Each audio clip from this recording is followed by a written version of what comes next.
잠들기 전 듣는 세계사. 친기즉한 이야기. 오늘도 잠들기 전 조용히 세계사 이야기를 함께 들어보겠습니다.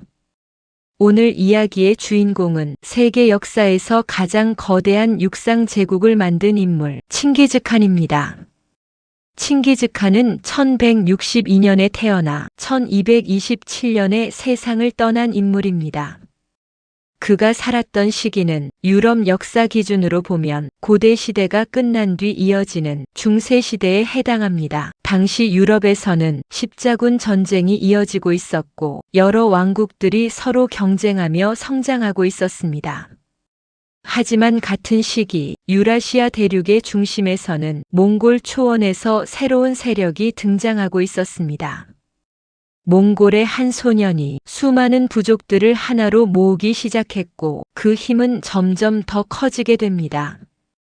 그리고 결국 그의 군대는 아시아를 넘어 유럽 세계까지 영향을 미치게 됩니다. 몽골 초원의 바람 속에서 시작된 이 이야기는 훗날 세계 지도를 바꾸는 거대한 역사로 이어지게 됩니다. 지금부터 몽골 초원의 소년 태무진의 이야기를 천천히 함께 살펴보겠습니다. 그리고 그 이름이 어떻게 칭기즈칸이라는 이름으로 역사에 남게 되었는지도 함께 알아보겠습니다. 1162년 몽골 초원의 넓은 평원에서 한 소년이 태어납니다. 그의 이름은 태무진이었습니다. 이 아이는 훗날 세계 역사상 가장 거대한 제국을 세우게 되는 인물이 됩니다.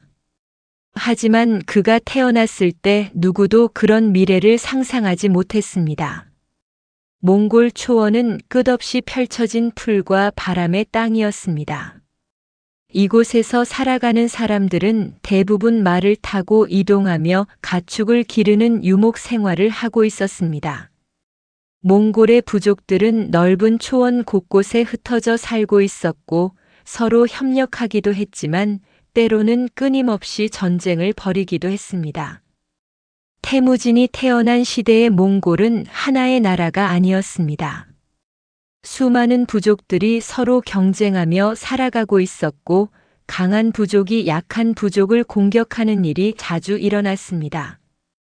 몽골 초원에서 살아남기 위해서는 강한 전사와 뛰어난 지도자가 필요했습니다. 태무진의 아버지 예수게인은 몽골의 한 부족을 이끌던 전사였습니다. 그는 여러 전투를 치르며 부족을 지켜온 사람이었고 주변 부족들과 동맹 관계를 맺기도 했습니다. 어린 태무진은 이러한 환경 속에서 성장하며 자연스럽게 전사들의 이야기를 들으며 자라게 됩니다. 몽골 초원의 삶은 매우 거칠었습니다. 아이들은 어릴 때부터 말을 타는 법을 배우고 활을 쏘는 법을 익혔습니다.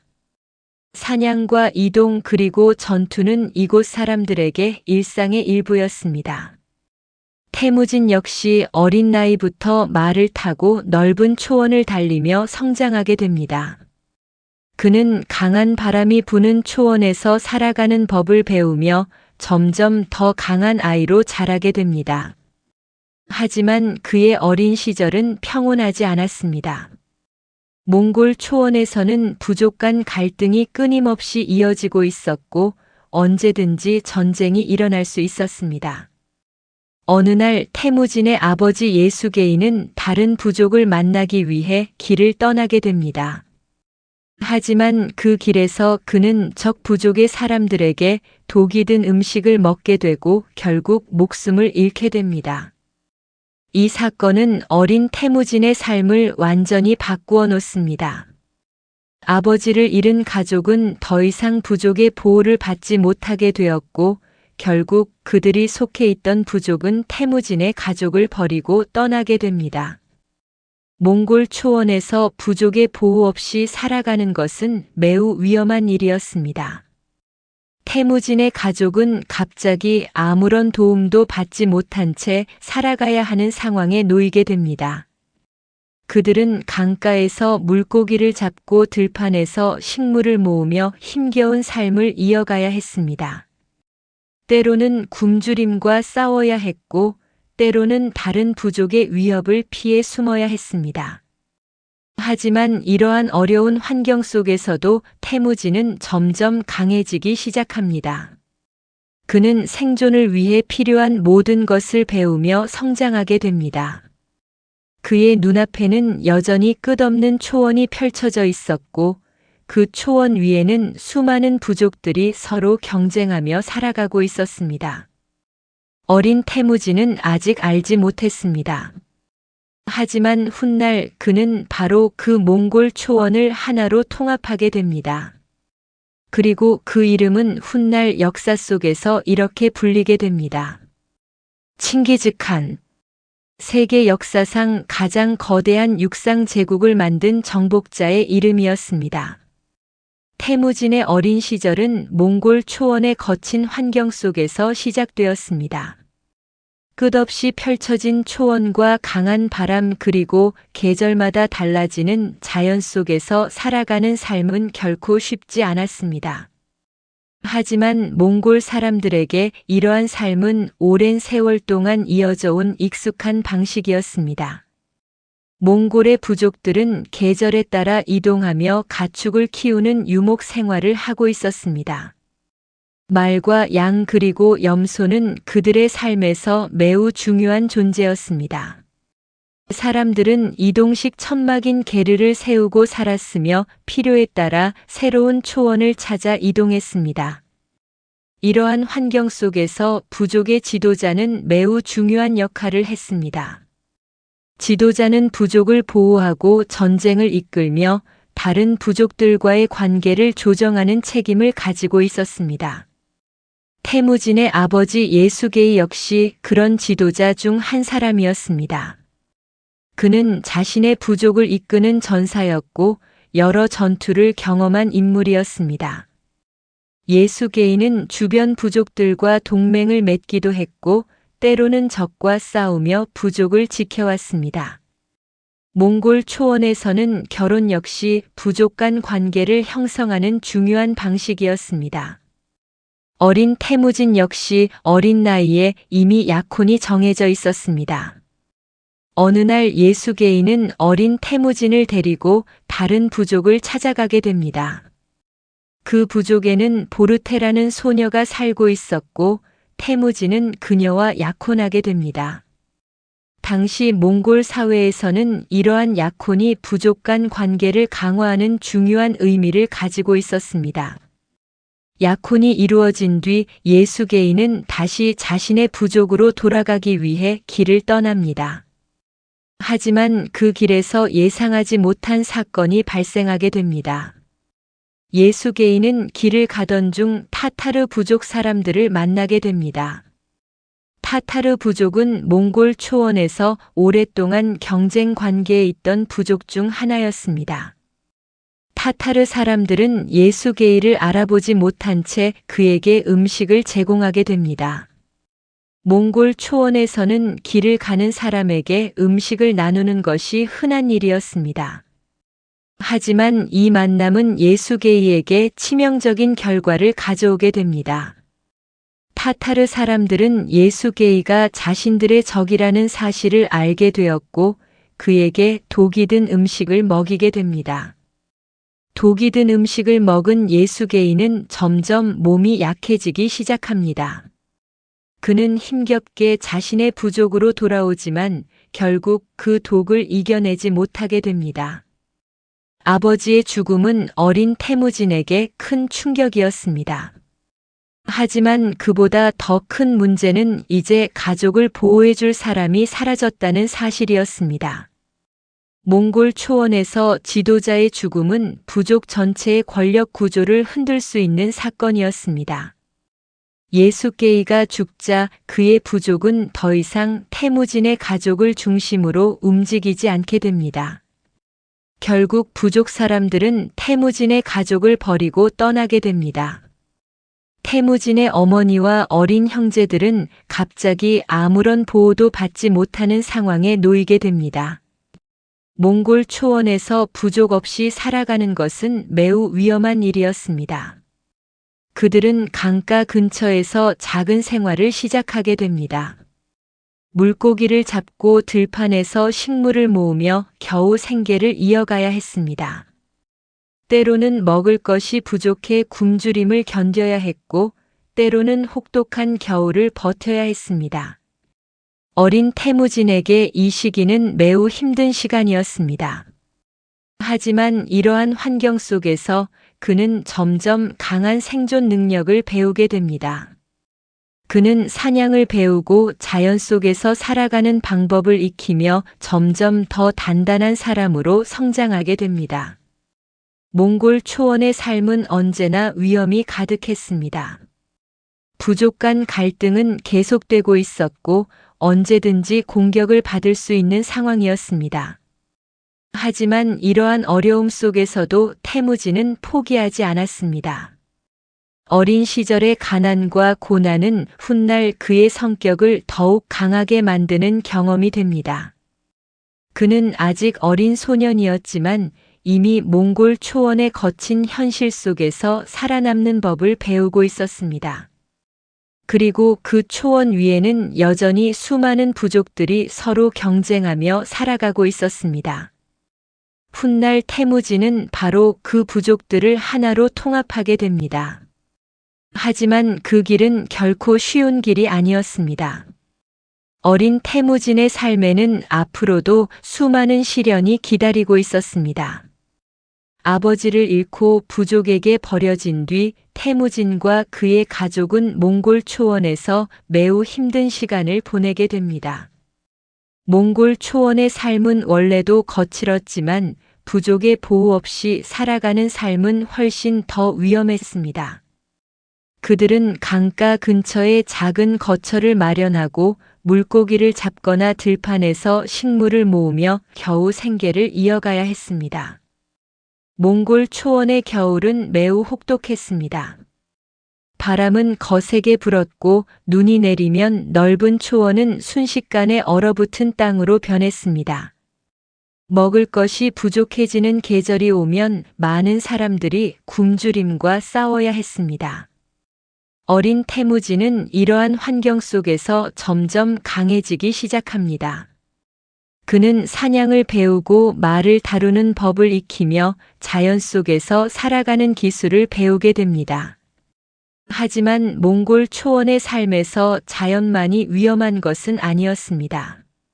몽골의 여러 부족들은 서로 경쟁하며 살아가고 있었고 때로는 서로 공격하기도 했습니다. 태무진이 속했던 보르직인 부족 역시 주변 부족들과 갈등을 겪고 있었습니다. 특히 타이치우드 부족은 태무진의 가족과 오랫동안 경쟁 관계에 있던 부족이었습니다. 어느 날 타이치우드 부족의 사람들이 태무진을 붙잡게 됩니다. 어린 소년이었던 그는 그들에게 포로로 잡혀가게 됩니다. 몽골 초원에서는 적 부족의 사람을 포로로 잡아 노예처럼 일하게 하는 일이 흔했습니다. 태무진 역시 나무 목걸이를 목에 걸고 감시를 받으며 생활하게 됩니다. 하지만 그는 포기하지 않았습니다. 어느 밤 그는 감시가 느슨해진 순간을 이용해 탈출을 시도합니다. 몽골 초원의 어두운 밤 속에서 그는 조용히 탈출했고 강가의 갈대 사이에 몸을 숨깁니다. 한 부족 사람이 그를 발견하게 되었지만 그는 태무진을 다시 잡아 넘기지 않았습니다. 그 사람은 오히려 그가 도망칠 수 있도록 도와주게 됩니다. 이 사건은 태무진에게 매우 중요한 경험이 됩니다. 그는 세상에는 정만 있는 것이 아니라 때로는 도움을 주는 사람도 있다는 사실을 배우게 됩니다. 태무진은 다시 가족에게 돌아오게 됩니다. 어린 시절의 이러한 경험들은 그의 성격을 더욱 강하게 만들었습니다. 그는 점점 더 강한 의지를 가진 사람으로 성장해 가고 있었습니다. 몽골 초원의 삶은 여전히 위험했지만 태무진은 이제 단순히 살아남는 것에 그치지 않고 자신의 미래를 생각하기 시작합니다. 그리고 그는 점점 동맹을 만들기 시작합니다. 몽골 초원에서 살아가기 위해서는 혼자서는 힘들었습니다. 부족 간 갈등이 계속되는 환경 속에서 사람들은 서로 동맹을 맺으며 살아가고 있었습니다. 태무진 역시 점점 자신의 동맹을 만들기 시작합니다. 그의 어린 시절 친구 중에는 자무카라는 인물이 있었습니다. 자무카 역시 몽골 초원의 한 부족에서 자란 전사였습니다. 두 사람은 어린 시절 서로 형제처럼 지내며 깊은 우정을 나누게 됩니다. 몽골 사회에서는 이러한 관계를 안다라고 불렀습니다. 이는 단순한 친구 관계를 넘어 서로를 형제로 인정하는 관계였습니다. 태무진과 자무카는 함께 미래를 이야기하며 몽골 초원에서 강한 세력을 만들겠다는 꿈을 나누기도 했습니다. 또한 태무진은 케레이트 부족의 지도자였던 옹칸과도 관계를 맺게 됩니다. 옹칸은 몽골 초원에서 강한 영향력을 가진 지도자 중 한 사람이었습니다. 이러한 동맹은 태무진에게 중요한 힘이 됩니다. 그는 점점 더 많은 사람들을 자신의 편으로 만들기 시작합니다. 몽골 초원에서는 지도자의 능력이 매우 중요했습니다. 전투에서의 용기뿐 아니라 사람들을 모으고 부족을 이끌 수 있는 능력이 필요했습니다. 태무진은 점점 이러한 능력을 보여주기 시작합니다. 그는 전투에서 용감하게 싸웠고 동료들을 공정하게 대하려고 노력했습니다. 이러한 모습은 많은 사람들에게 인상을 남겼습니다. 점점 더 많은 전사들이 태무진을 따르기 시작합니다. 하지만 몽골 초원의 정치와 전쟁은 결코 단순하지 않았습니다. 동맹은 언제든지 깨질 수 있었고 친구가 적이 되는 일도 흔했습니다. 그리고 태무진의 인생에서도 그런 순간이 찾아오게 됩니다. 태무진과 자무카는 한때 매우 가까운 친구였습니다. 하지만 몽골 초원의 권력 경쟁 속에서 두 사람의 관계는 점점 변하게 됩니다.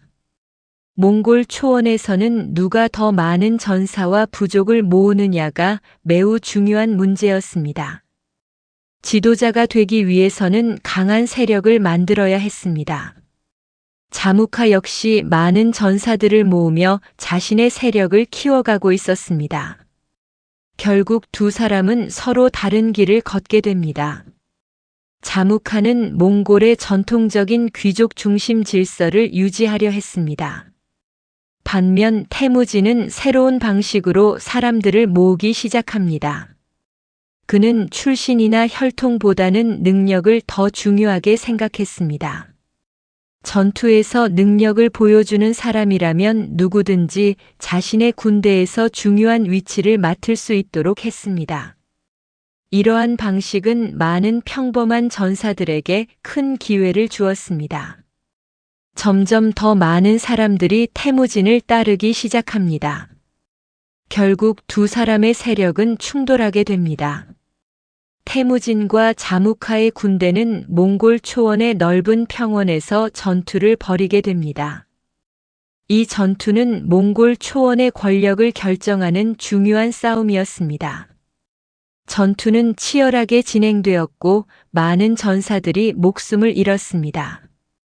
결국 태무진은 점점 더 강한 세력을 가지게 됩니다.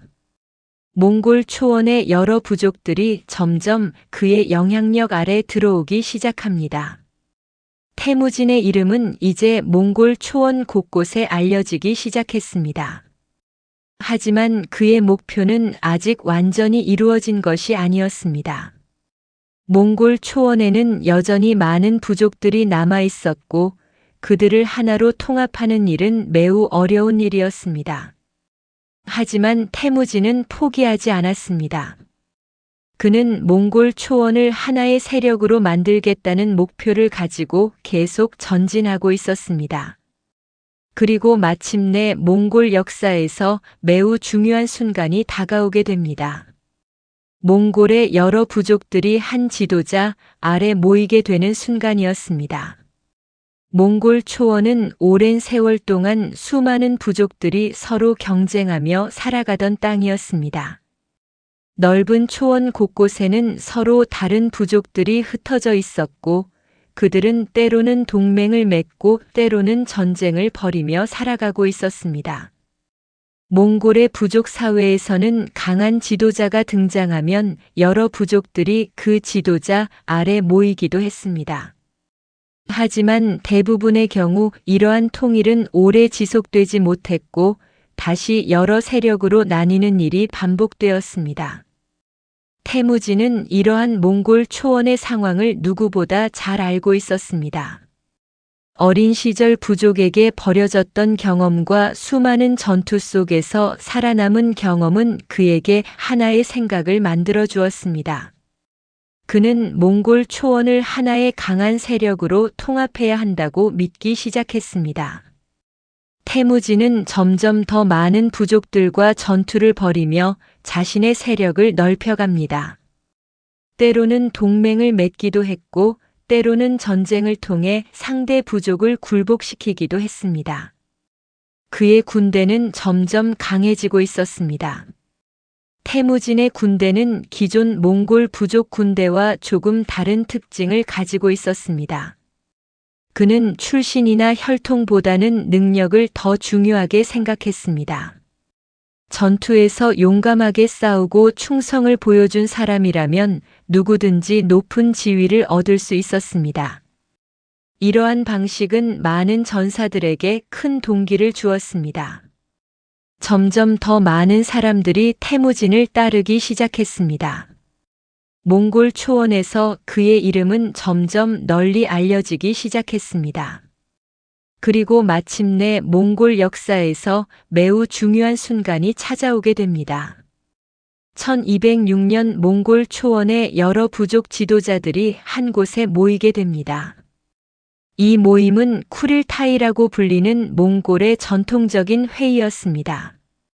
이 자리에서 몽골의 여러 부족 지도자들은 태무진을 새로운 지도자로 인정하게 됩니다. 그리고 그에게 새로운 이름을 부여합니다. 그 이름이 바로 칭기즈칸이었습니다. 칭기즈칸이라는 이름은 보통 위대한 지도자 혹은 강력한 군주의 칭호로 해석됩니다. 이 순간은 몽골 역사에서 매우 중요한 전환점이었습니다. 몽골의 여러 부족들이 하나의 지도자 아래 모이게 된 것이었습니다. 이제 태무진이라는 이름은 역사 속으로 사라지고 새로운 이름이 등장하게 됩니다. 칭기즈칸. 이 이름은 곧 세계 역사 전체에 알려지게 됩니다. 새로운 제국의 시작. 칭기즈칸이 몽골 부족들의 지도자가 된 이후 가장 먼저 한 일은 새로운 질서를 만드는 일이었습니다. 몽골 초원은 오랫동안 여러 부족들이 각자의 규칙 속에서 살아가던 곳이었습니다. 하지만 이제 몽골은 하나의 거대한 세력으로 변하고 있었습니다. 칭기즈칸은 새로운 법과 규칙을 만들기 시작합니다. 그는 몽골 사회를 하나의 질서 속에서 운영하기 위해 야사라고 불리는 법을 만들었습니다. 이 법은 군대의 규율과 사회 질서를 유지하기 위한 규칙들을 담고 있었습니다. 칭기즈칸은 특히 군대의 조직을 매우 체계적으로 만들었습니다. 그는 몽골 군대를 10명 단위로 묶고 그 위에 100명, 1000명, 그리고 1만 명 단위로 조직을 구성했습니다. 이러한 방식은 몽골 군대를 매우 효율적인 조직으로 만들었습니다. 또한 칭기즈칸은 전사들에게 강한 규율을 요구했습니다. 전투 중에 명령을 어기거나 동료를 버리는 행동은 매우 엄격하게 처벌되었습니다. 반대로 용감하게 싸운 전사들에게는 큰 보상이 주어졌습니다. 이러한 규칙 속에서 몽골 군대는 점점 더 강한 조직으로 성장합니다. 칭기즈칸은 단순한 전사 지도자가 아니라 뛰어난 조직가이기도 했습니다.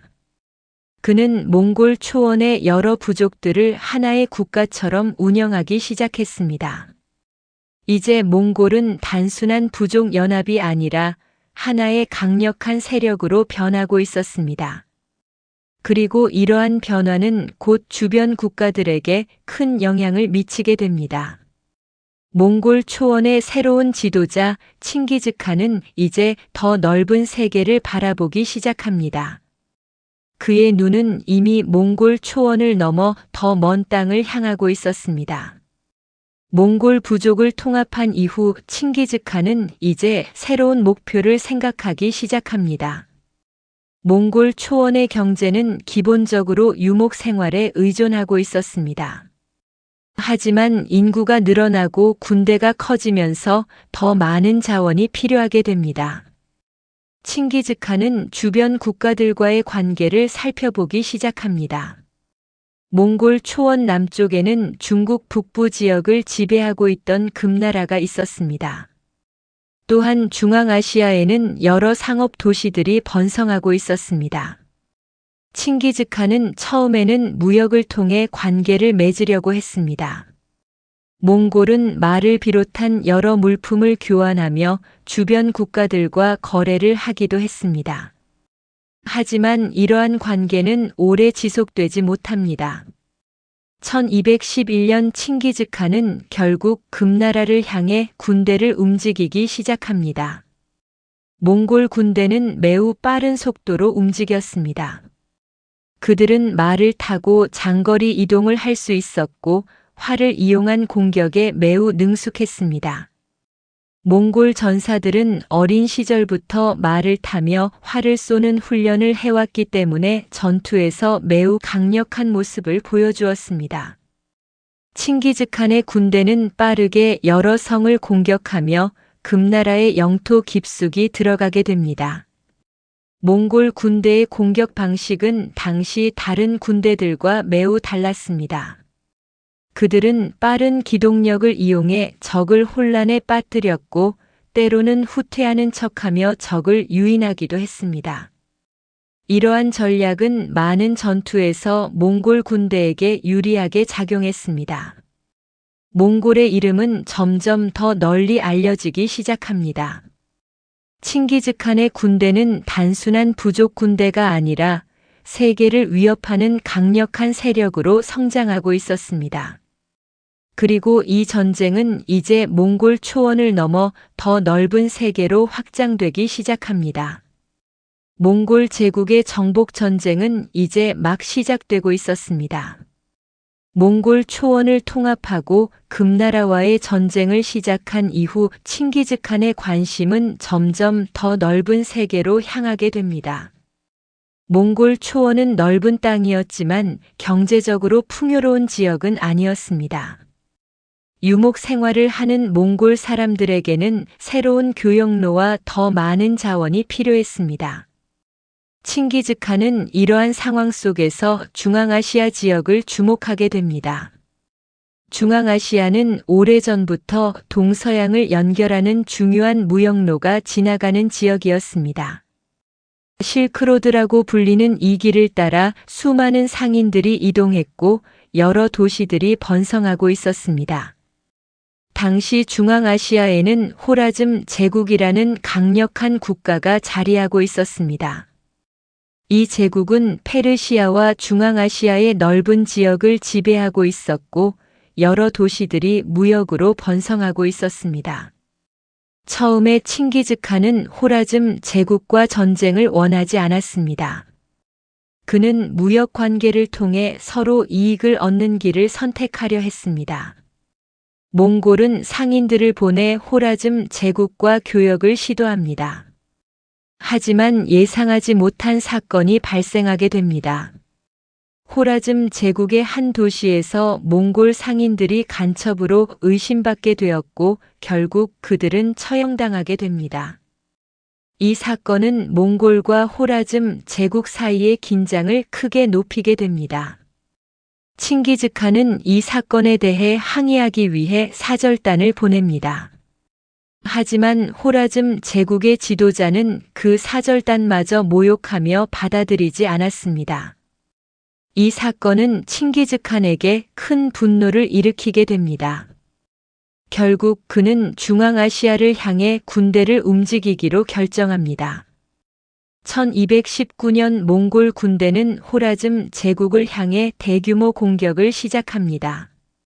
몽골 군대는 여러 방향에서 동시에 공격을 진행하며 빠르게 도시들을 점령하기 시작합니다. 몽골 군대의 공격은 매우 강력했습니다. 그들은 빠르게 이동하며 도시를 포위했고 때로는 심리전을 이용해 적의 저항을 무너뜨리기도 했습니다. 부하라와 사마르칸트 같은 중앙아시아의 중요한 도시들이 몽골 군대의 공격을 받게 됩니다. 결국 호라즘 제국은 몽골 군대의 공격을 견디지 못하고 무너지기 시작합니다. 칭기즈칸의 군대는 중앙아시아 전역을 빠르게 장악하게 됩니다. 이 전쟁은 몽골 제국의 영향력을 크게 확장시키는 사건이었습니다. 이제 몽골의 이름은 초원을 넘어 중앙아시아와 중동 지역까지 알려지게 됩니다. 세계가 두려워한 몽골 군대. 칭기즈칸의 군대는 당시 세계에서 매우 독특한 군대였습니다. 많은 나라의 군대는 보병 중심으로 움직였지만 몽골 군대는 대부분 기병으로 이루어져 있었습니다. 몽골 전사들은 어린 시절부터 말을 타고 활을 쏘는 훈련을 해왔습니다. 그들은 말을 타면서도 정확하게 활을 쏠 수 있었고 빠르게 이동하며 공격을 이어갈 수 있었습니다. 몽골 군대의 가장 큰 장점은 기동력이었습니다. 그들은 하루에도 수십 킬로미터를 이동할 수 있었고 필요하다면 여러 날 동안 쉬지 않고 이동하기도 했습니다. 또한 몽골 군대는 매우 체계적인 조직을 가지고 있었습니다. 칭기즈칸이 만든 군대 조직은 10명 단위부터 시작해 100명, 1000명, 그리고 1만 명 단위로 구성되어 있었습니다. 이러한 조직은 명령 전달을 빠르게 만들었고 전투 중에도 군대가 질서를 유지할 수 있게 했습니다. 몽골 군대는 전략에서도 매우 뛰어난 모습을 보여주었습니다. 그들은 종종 후퇴하는 척하며 적을 유인한 뒤 다시 공격하는 전술을 사용했습니다. 이러한 전술은 많은 전투에서 효과를 발휘했습니다. 또한 몽골 군대는 정보 수집에도 매우 능했습니다. 정찰병들은 적의 위치와 지형을 파악하며 전투 전에 많은 정보를 수집했습니다.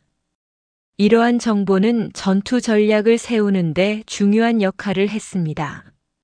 몽골 군대의 공격은 매우 빠르고 강력했기 때문에 많은 도시들은 몽골의 이름만 들어도 두려움을 느끼게 됩니다. 칭기즈칸의 군대는 점점 더 넓은 지역을 정복하며 세계 역사에서 가장 강력한 군대 중 하나로 알려지기 시작합니다. 중앙아시아를 정복한 이후 몽골 군대는 더욱 넓은 지역을 향해 움직이기 시작합니다. 칭기즈칸은 단순히 한 지역의 지배자가 아니라 더 큰 제국을 만들고자 했습니다. 몽골 군대는 중앙아시아를 넘어 서쪽 지역으로 이동하기 시작합니다. 그들은 카스피의 주변 지역과 러시아 남부 지역까지 진격하게 됩니다. 몽골 군대의 빠른 이동 속도는 많은 나라들을 놀라게 합니다. 당시 유럽의 여러 나라들은 몽골 군대에 대해 거의 알지 못하고 있었습니다. 하지만 몽골 군대의 공격 소식은 점점 서쪽으로 퍼져나가기 시작합니다. 많은 사람들은 초원에서 온 이 군대가 어디까지 진격할지 알 수 없었습니다. 몽골 군대는 강력한 전투 능력과 뛰어난 전략을 바탕으로 여러 지역에서 승리를 이어갑니다. 칭기즈칸의 이름은 이제 아시아 전역에서 알려지게 됩니다. 몽골 제국은 점점 더 거대한 세력으로 성장하고 있었습니다.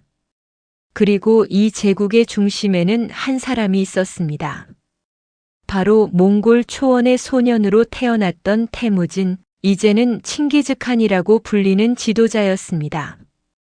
칭기즈칸의 정복 전쟁이 계속되면서 몽골 제국은 점점 더 넓은 지역을 지배하게 됩니다. 몽골 초원에서 시작된 작은 부족 연합은 이제 중앙아시아와 중국 북부 그리고 광대한 초원 지역까지 영향력을 확장하고 있었습니다. 몽골 제국의 특징 중 하나는 빠른 이동과 넓은 통치 범위였습니다. 칭기즈칸은 단순히 전쟁에서 승리하는 것에 그치지 않고 정복한 지역을 효율적으로 통치하는 방법도 고민했습니다. 그는 여러 지역의 지도자들을 그대로 유지하면서 몽골의 권위를 인정하게 하는 방식을 사용하기도 했습니다. 또한 무역과 교역을 보호하며 실크로드를 통해 다양한 물자와 문화가 이동할 수 있도록 했습니다. 몽골 제국의 통치는 때로는 매우 엄격하기도 했지만 동시에 다양한 문화와 종교를 허용하는 특징도 있었습니다. 칭기즈칸은 정복한 지역의 기술자와 학자들을 몽골로 데려와 새로운 제국을 발전시키는 데 활용하기도 했습니다. 이러한 방식은 몽골 제국이 단순한 군사 세력을 넘어 하나의 거대한 제국으로 성장하는 데 중요한 역할을 했습니다. 몽골의 이름은 이제 동아시아에서 중동에 이르기까지 널리 알려지게 됩니다. 사람들은 몽골 군대의 빠른 기동력과 강력한 전투 능력을 두려워하면서도 동시에 그들이 만들어가는 새로운 질서를 경험하게 됩니다. 칭기즈칸은 이제 몽골 초원의 지도자를 넘어 세계 역사에서 가장 강력한 정복자 중 한 사람이 되고 있었습니다. 칭기즈칸의 마지막 전쟁. 칭기즈칸의 정복 전쟁은 계속 이어졌습니다. 몽골 군대는 새로운 지역을 향해 이동하며 전투를 이어가고 있었습니다. 칭기즈칸은 나이가 들어가고 있었지만 여전히 군대를 이끌며 전쟁을 지휘하고 있었습니다. 그의 마지막 주요 전쟁 중 하나는 서하라는 국가와의 전쟁이었습니다. 서하는 중국 서북 지역에 위치한 국가로 몽골과 여러 차례 갈등을 겪고 있었습니다. 1226년 칭기즈칸은 다시 군대를 이끌고 서하를 공격하기 시작합니다. 몽골 군대는 여러 도시를 공격하며 서하의 방어선을 무너뜨리기 시작합니다. 이 전쟁은 칭기즈칸의 마지막 군사작전이 됩니다. 전투가 계속되는 동안 그는 점점 나이가 들어가고 있었지만 여전히 군대를 이끌며 전략을 지휘하고 있었습니다. 몽골 군대는 서하의 여러 도시를 점령하며 전쟁을 이어갑니다. 하지만 이 전쟁의 끝에서 칭기즈칸의 삶도 마지막을 향해 가고 있었습니다. 칭기즈칸의 죽음. 1227년 칭기즈칸은 전쟁 중에 세상을 떠나게 됩니다. 그의 정확한 사망 원인에 대해서는 여러 이야기가 전해지고 있지만 확실하게 기록된 내용은 많지 않습니다. 하지만 분명한 것은 몽골 제국의 창립자인 칭기즈칸이 이 시기에 생을 마감했다는 사실입니다. 그의 죽음은 몽골 제국에게 중요한 순간이었습니다. 하지만 칭기즈칸이 만든 제국은 그의 죽음과 함께 사라지지 않았습니다. 그의 아들들과 후계자들은 몽골 제국을 계속 확장해 나갑니다. 몽골 군대는 이후에도 중국과 중앙아시아 그리고 동유럽까지 진격하게 됩니다. 결국 몽골 제국은 역사상 가장 넓은 육상 제국으로 성장하게 됩니다. 몽골의 영향력은 아시아와 유럽 여러 지역에 큰 변화를 가져오게 됩니다. 역사 속의 칭기즈칸. 칭기즈칸은 세계 역사에서 매우 강한 인상을 남긴 인물입니다. 몽골 초원의 가난한 소년으로 태어난 그는 수많은 전쟁과 시련을 거치며 결국 거대한 제국을 세우게 됩니다. 그가 만든 몽골 제국은 수백 년 동안 세계 역사에 영향을 미치게 됩니다. 칭기즈칸은 한편으로는 강력한 정복자로 기억되기도 하고 또 다른 한편으로는 새로운 질서를 만든 지도자로 평가되기도 합니다. 그의 시대는 전쟁과 정복으로 가득했지만 동시에 동서양의 교류가 활발해지는 계기가 되기도 했습니다. 몽골 제국을 통해 여러 지역의 문화와 기술이 서로 이동하게 되었고 세계는 이전보다 더 연결되기 시작했습니다. 칭기즈칸의 이름은 오늘날까지도 역사 속에서 강한 상징으로 남아 있습니다. 몽골 초원의 바람 속에서 시작된 그의 이야기는 결국 세계 지도를 바꾸는 역사로 이어지게 됩니다. 오늘 우리는 몽골 초원의 한 소년이 어떻게 세계 역사상 가장 거대한 제국을 세우게 되었는지 함께 살펴보았습니다. 가난한 어린 시절과 수많은 전쟁 그리고 끝없는 초원의 살 속에서 태무진이라는 이름의 소년은 결국 칭기즈칸이라는 이름의 지도자가 됩니다. 그의 삶은 몽골 초원을 넘어 아시아와 유럽 여러 지역의 역사에 큰 영향을 남기게 됩니다. 역사는 때로 한 사람의 선택과 도전에 의해 새로운 방향으로 움직이기도 합니다. 지금까지 잠들기 전 듣는 세계사였습니다. 칭기스칸 이야기였습니다. 오늘 이야기가 편안한 밤의 시간이 되었기를 바랍니다. 다음 시간에는 또 다른 세계사의 이야기로 찾아오겠습니다. 편안한 밤 되시길 바랍니다. 지금까지 하루 30초 교양 역사였습니다. 도움이 되셨다면 구독, 좋아요, 알림 부탁드립니다.